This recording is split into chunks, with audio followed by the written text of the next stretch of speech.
तो दोस्तों कल हमने सेबी के जो स्ट्रेस टेस्ट आया था उसके 3 म्यूचुअल फंड्स कवर किए थे। काफी सारे लोगों का एक्सिस स्मॉल कैप और एचडीएफसी स्मॉल कैप जैसे फंड्स को लेकर भी सवाल आ रहा था। तो आज इस वीडियो में हम 4 स्मॉल कैप फंड्स के जो स्ट्रेस टेस्ट के रिजल्ट्स आए हैं वो बात करेंगे। उस पर हम 25% और 50% पोर्टफोलियो बेचने में कितना टाइम लगेगा, प्राइस टू अर्निंग क्या चल रही है, ये की पैरामीटर्स जो अभी इन्होंने स्ट्रेस टेस्ट में दिए हैं उस पे यहां पर डिस्कशन करेंगे और देखेंगे कि बेस्ट यहां पर इनमें से कौन सा म्यूचुअल फंड नजर आ रहा है। तो स्मॉल कैप और मिड कैप दोनों कैटेगरी के फंड्स कवर करेंगे। तो सबसे पहले स्मॉल कैप कैटेगरी में बात करते हैं। तो मेजरली यहां पर axis small cap, Canara Robeco small cap, HDFC small cap और टाटा स्मॉल कैप की हम यहां पर बात कर रहे हैं। एक्सिस स्मॉल कैप 19,000 करोड़ के आसपास का एसेट अंडर मैनेजमेंट है। Canara Robeco 9,500 crore, HDFC small cap का लगभग 29,000 करोड़ के आसपास। तो यहां पर देखेंगे आप तो एक्सिस स्मॉल कैप लगभग 28 दिन लेने वाला है 50% पोर्टफोलियो के लिए और 25% पोर्टफोलियो के लिए 14 दिन।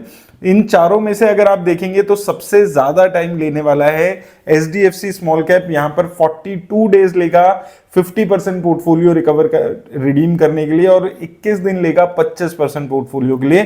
टाटा स्मॉल कैप काफी ज्यादा यहां पर नंबर है, सिर्फ 6,000 करोड़ का एसेट अंडर मैनेजमेंट है। उसके बाद भी 35 दिन लगा देगा ये अपना पैसा रिकवर करने के लिए 50% पोर्टफोलियो।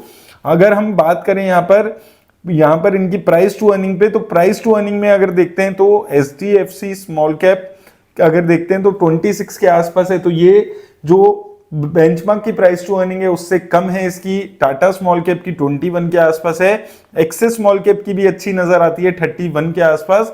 लेकिन सबसे खराब अगर हम प्राइस टू अर्निंग की बात करते हैं तो वो कैनरा रोबेको स्मॉल कैप की नजर आ रही है।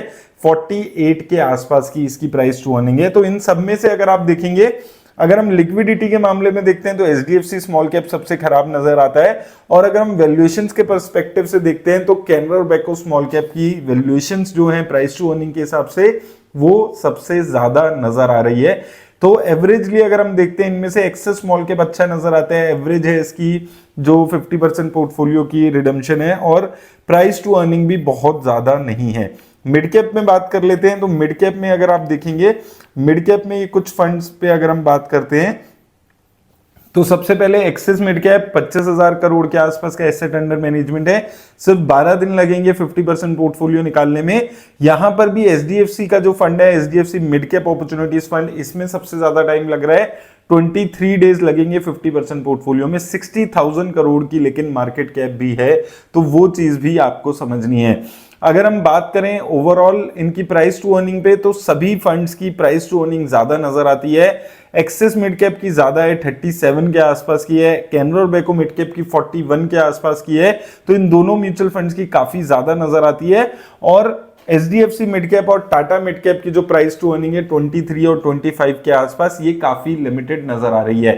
तो वैल्यूएशंस के हिसाब से अगर हम देख रहे हैं तो कैनरा रोबेको के जो दोनों फंड्स हैं स्मॉल कैप और मिड कैप, यहां पर वैल्यूएशन सबसे ज्यादा है। और अगर आप ओवरऑल लिक्विडेशन के हिसाब से देखते हैं तो सबसे खराब एचडीएफसी के फंड्स हैं, एचडीएफसी स्मॉल कैप और मिड कैप। यहां पर एक्सिस स्मॉल कैप नजर आता है जो लिक्विडिटी भी अच्छी है और उसके साथ साथ प्राइस टू अर्निंग भी बहुत ज्यादा नहीं है। मिड कैप कैटेगरी में टाटा मिड कैप काफी अच्छा यहां पर है जिसमें लिक्विडिटी और प्राइस टू अर्निंग भी यहां पर दोनों की अच्छी नजर आती है। तो ये 4 फंड्स हैं। उम्मीद करता हूं आपको इन फंड से हेल्प मिलेगी। कल मैं कोशिश करूंगा कि सारे फंड्स की एक वीडियो कंपैरिजन वाली वीडियो बना दूं ताकि आपको आइडिया मिल जाए कि कौन सा फंड स्ट्रेस टेस्ट में सबसे अच्छा और सबसे खराब है।